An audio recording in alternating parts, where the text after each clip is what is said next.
আমি সোমেন দাস, নমস্কার। আমি গোকুলপুরে থাকি। এখানে আমার ড্রাগন বাগান ছোট্ট।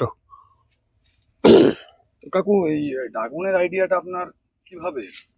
এটা একরকম ঘুরতে ঘুরতে আমার এক বন্ধু আছে, তোমার ওই হরিণঘাটায় পুলিদা বলে একজন আছেন, ওনার কাছ থেকে এই আইডিয়াটা পেয়েছি। মানে এটা এখন খুব জনপ্রিয় হয়ে উঠছে, জনপ্রিয় হয়ে উঠছে, এখন অনেক জায়গায় চাষ হচ্ছে। ড্রাগনটা আমাদের দেশীয় তো এটা চাষ না না, না, আর এটা বাংলাদেশে খুবই জনপ্রিয় হয়ে উঠেছে, আর বাংলাদেশে ইন্ডিয়ায় আস্তে আস্তে হচ্ছে, ভারতে হচ্ছে। ভালোতে হচ্ছে। তো এর সম্বন্ধে আমরা আপনার কাছ থেকে কিছু জানতে চাই, মানে কিভাবে করব, কিরকম চাষিদের লাভ, চাষিরা যদি করে এই বিস্তারিত। এটার মূলত যে লাভ সেটা হচ্ছে যে এটা অনেক দীর্ঘমেয়াদী ফসল। এখনো পাবলিক বাইটটা সেভাবে তৈরি হয়নি, কিন্তু আস্তে আস্তে প্রচুর তৈরি হচ্ছে। প্রতিটা মলে এটাকে পাওয়া যায় এবং সাইন্টিফিক্যালি ফ্রুট ভ্যালু এটার খুব হাই পাই, এটা বলছে। সেই কারণে এটা চলছে। এবং এটা চাষ করতে গেলে কিছুই না, পিলার লাগবে, প্রতি পিলারে 4খানা গাছ বসাতে হবে, নিচে আগে অর্গানিক সারটা দিতে হবে, ওপরে একটা রিং করতে হবে, আর 15 দিন অন্তর গরমকালে বা যখন বৃষ্টি হয় না 15 দিন অন্তর একটা সেচ দিতে হবে, ব্যাস। আর এটার জন্য বিশেষ কিচ্ছু নেই। যেই কালচারটুকু করতে হবে এটা নিজে, ওইটা দেখে ওটা দেখে হবে, নিজের থেকে তোমাকে বের করতে হলে কি হবে। এ বলবে ফল বড়, এটা হবে না। নিজের থেকে নিজে ভালোবেসে কালচার করতে হবে, নিজে কালচার করতে হবে।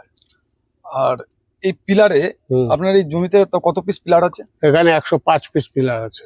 আচ্ছা, আর এর একটু ডিস্টেন্সটা কতটা রাখতে হবে? ডিস্টেন্সটা 8 রেখেছি, 8 ফুট বাই 8 ফুট।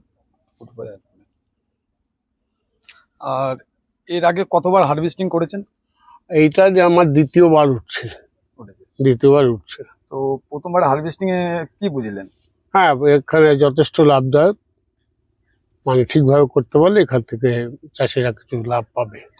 অন্যান্য চাষ আছে, এটা অনেক কষ্ট সহিষ্ণু গাছ, ঝটপট একটা ঝড় বা ইয়েতে শুধু একটু গরমটা যখন পড়ে তখন সানবার্ন একটুখানি আসে, সেটা ওই ফাঙ্গিসাইড বা বিভিন্ন ওষুধ দিয়ে, জল দিয়ে এটা ঠিক করে রাখতে হবে।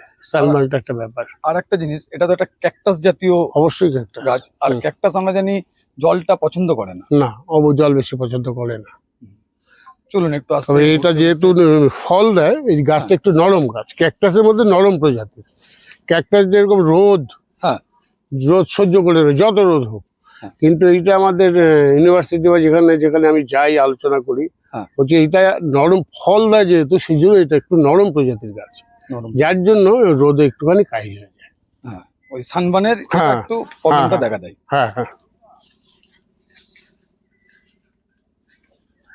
আর এটা কোন জাতের ড্রাগন আছে? ড্রাগনের তো অনেক জাত। এটা পিঙ্ক রেড আছে। এটা পিঙ্ক রেড। মানে পিঙ্ক রেডটা আপনি মানে চয়েস করলেন কেন? মানে কিছু ভালো মন্দ তো আগে। ভালো মন্দ, এইটার অন্যান্য যে ড্রাগন আছে গাছ ভ্যারাইটি আছে, এটার ফলনটা বেশি, যেটা আমাদের চাষির ক্ষেত্রে ভালো। এবং অন্যান্য গাছ আছে, এটা যেরকম 250-300-র উপরে ওঠে না ওজন, দু একটা একটু বেশি হয়, কিন্তু 200-250-র মধ্যে থাকাতে সংখ্যাও বেশি হয় এবং পাবলিক এটাকে ধরেও বেশি। মানে এটা ডিমান্ডটা বেশি, মানে ডিমান্ড, হ্যাঁ, এটা ডিমান্ডটা বেশি এবং এটা মিষ্ট, যথেষ্ট মিষ্ট, মানে চাষের জন্য লাভজনক। এটা যদি ঠিকভাবে করা যায়, এর আয়ুষ্কাল চোখ বুঝে 25 বছর। 25 বছরে থাকবে। পরিচর্যা শুধু এর ইয়ে হচ্ছে ফাঙ্গিসাইডটা ঠিকমতো ইউজ করলে এই গাছে কিছু হয় না। আর আপনি মানে একটা পিলারে মানে খরচা কেমন হয়েছে? মানে একটা আমি যখন বানিয়েছি পার পিলারে আমার 600 টাকার মতো খরচা হয়েছে। তা আমার একটু ভুল হয়েছিল, উপরে আমি আবার ওই রিংটা বসানোর জন্য আবার ওই ফার্স্ট নাট বসাতে হলো, তখন আমার এক্সট্রা কিছু টাকা খরচ হলো। আর প্রতিটা রিং 500 টাকা। মানে রিং টিং নিয়ে আমার 1.5 লাখ টাকা মতো চলে গেছে।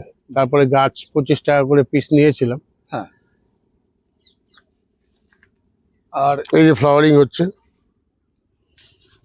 আমি একটা জিনিস শুনেছি, এটা কি মানে বেশিরভাগটা ড্রাগন ফ্রুটটা ফলটা, এই ফুলটা মেন রাতেই ফোটে। রাতে, এটা নাম বলছে নাইট কুইন। এটা আলাদা স্পেসিস আছে ফুল, কিন্তু এটা রাতে ফোটে বলেই এটাকে নাইট কুইন বলে। কিন্তু নাইট কুইন এটা নয়, রাতে ফোটে, এটাকেও নাইট কুইন বলে। এটাকেও নাইট কুইন বলে। কিন্তু নাইট কুইন আলাদা একটা ফুল। ফুল আছে, আমরা দেখছি আচ্ছা। অসংখ্য অসংখ্য ফুল ধরেছে, আর ফলও আছে, অসংখ্য ফল এই যাত্রায়। এটা ফলটা বেশি হয়, মরক্কান রেডে এত ফল হয় না। হুম।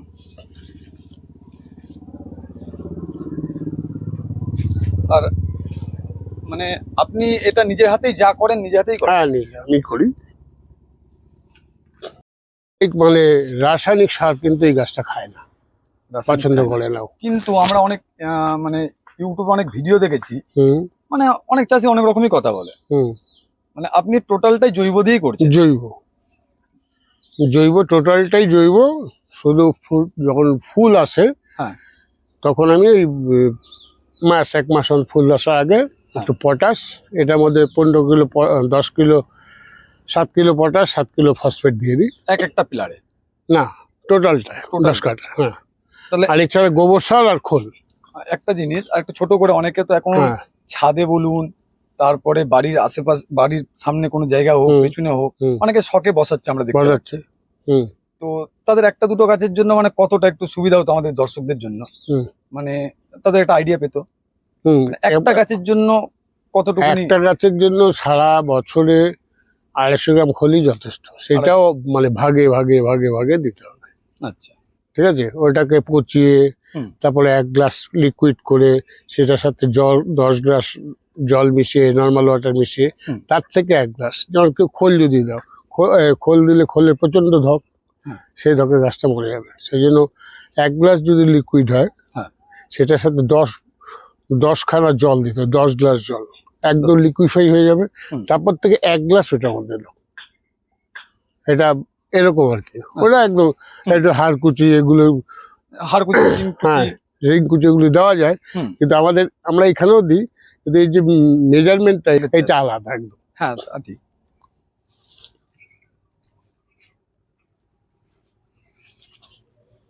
আর পার পিলারে মানে 4টে করে গাছ দিতে হবে, 4 সাইডে? 4টে। এখন আবার নতুন প্রযুক্তিতে ওটা অনেকে 6টা করেও দিচ্ছে। হুম। আমরা যখন শুরু করি তখন সব জায়গায় 4টে ছিল। 4টে ছিল। আচ্ছা। এখন বাংলাদেশে দেখছি সব 6টা করে দিচ্ছে। 6টা করে দিচ্ছি। হুম। হ্যাঁ। সেটা হচ্ছে অর্গানিক সার ইউজ করো, আর গাছ যেন বাগান পরিষ্কার রেখে গাছে যেন ফাঙ্গাস ট্রাভেলটা না হয়, বাস। ফাঙ্গাস থেকে একটু মানে ফাঙ্গাসটাই সাবধানে থাকতে হবে, শত্রু। ফাঙ্গাসটাতে না লাগে। হ্যাঁ, ব্যাস, আর কিচ্ছু লাগবে না। এই ফল বড় হওয়ার এটা ওটা কোনো কিছু এমনি বড় হবে, শুধু গোবর সার আর খোলটা বেশি ইউজ করবে। আমাদের নিম খোলও যথেষ্ট আছে, নিম খোলও বানানো যায়। হুম। এমনি খোলের মধ্যে নিম পাতা আগে জলে চুবিয়ে তারপরে এমনি খোল দিয়ে দাও, হুম। দেওয়ার পরে এটা 10-15 দিন পরে এটা পচে গেল, ওটা নিম খোল হয়ে গেল। আচ্ছা। এমনি খোলটাও নিম পাতা দিয়ে দাও, খোলের প্রচন্ড ধপ। হ্যাঁ। এবার ওর উপরে খোল দিয়ে দিলা, হুম। খোল দিয়ে দিলে কি হলো, ওই পাতাটাকেও পচিয়ে দেবে, পাতাটাকে পচিয়ে দেবে, তার ওই খোলের সাথে ওটা মিক্স হয়ে গেল। হ্যাঁ। নিম খোল এবার আমি যদি জল নিচে ছড়িয়ে দেবো, হুম। এটাকে লিকুইফাই করে, তাহলে ওইটা ফাঙ্গিসাইডে কাজ করে, গোড়ার থেকে কোনো ফাঙ্গাস উঠবে না। ফাঙ্গাস হয় নিম খোলটা। হ্যাঁ, নিম নিম নিম পাতাটা আছে। হ্যাঁ, নিম খোল যেটাকে আমরা বলি। হ্যাঁ, আমি জাস্ট নিম পাতা সংগ্রহ করে হুম। ওইভাবে কাজটা করে নাও, ব্যাস। হ্যাঁ। তাহলে ওটা খোলটাই আবার নিম খোল হয়ে গেল। নিম খোলে গেল। হ্যাঁ। বিভিন্ন লোক বিভিন্নভাবে করে। হ্যাঁ। তারপর কিছু লোক ওই খুব ফল বড় হওয়ার জন্য একটা এক্সট্রা লিকুইড ব্যবহার করে, তাদের রেকর্ড ভালো, হ্যাঁ। শুনেছি রেকর্ডটা ভালো, কিন্তু ফলের স্বাদের একটু হেরফের হয়। আচ্ছা, মানে জৈব ভাবে করলে আপনি বলছেন মানে স্বাদ, হুম। ফলের সাইজ ঠিক থাকবে? ঠিক হ্যাঁ, থাকবে। আমার এখান থেকে কিছু লোক নিয়ে যায়, তার মধ্যে সায়েন্টিস্টও আছে, এগ্রিকালচার সায়েন্টিস্টও আছে। আচ্ছা। সে ফোন করছে আমাকে 5 কিলো মাল দিয়ে দেন, হুম। এ বলছে আমার 10 কিলো মাল দিয়ে দেন। কারণ যেহেতু আমি জৈবতে করি, এটার মিষ্টতাতেই আলাদা। মানে এখানে মাঠে অনেকেরই আছে, হুম। সবারই ভালো, হ্যাঁ। কিন্তু আমার মিষ্টতাটা একটু হলেও আলাদা, একটু হলেও আলাদা। বুঝতে পারতো? হুম।